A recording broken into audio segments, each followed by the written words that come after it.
তারাবির নামাজ আদায় করার সময় সূরা ফাতিহার পর কি অন্য সূরা মুক্তাদি কেউ পড়তে হবে নাকি হুজুর পড়লেই হবে, দয়া করে জানাবেন।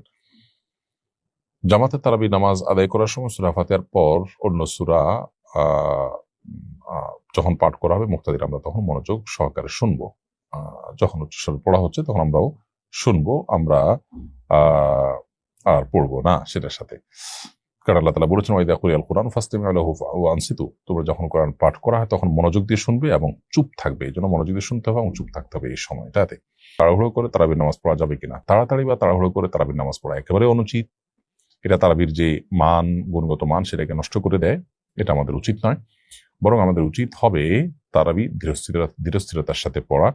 সাহাবা ইকরাম তারাবি পড়তে পড়তে পুরো রাত প্রায় পার করে দিতেন, অথচ আমরা অনেকে হুলস্থুল করে এবং তাড়াহুড়ো করি। তারাবির নামাজের সবচেয়ে বড় বৈশিষ্ট্যই হলো যে এটা ধীরে ধীরে পড়া হবে, অথচ আজকাল আমরা উল্টোটা করি। তারাবির নামাজ 4 রাকাতের পর পর বিশেষ একটি দোয়া পড়া হয়, এটা পড়া জরুরি কিনা? না। ভাই ফখরুল ইসলাম, তারাবির নামাজের 4 রাকাতের পর পর যে দোয়া পড়া হয় এটার সাথে আসলে তারাবির কোনো সম্পর্ক নেই এবং এটা হাদিস দ্বারা সাব্যস্ত নয়। এটা মূলত 4 রাকাত পর পর যে বিরতি দেওয়া হয় এটা মূলত রেস্টের জন্য দেওয়া হয়। সো ওইটা আমি দোয়া পড়া, কেউ জিকির করতে পারে, কেউ চুপ থাকতে পারে, কিন্তু নির্দিষ্ট ফরম্যাটে যে দোয়া পড়া হয় সুবহানাল মুলক ওয়াল মালাকুতে, এগুলোর কোনো ভিত্তি কোরআন হাদিসে কোথাও নেই।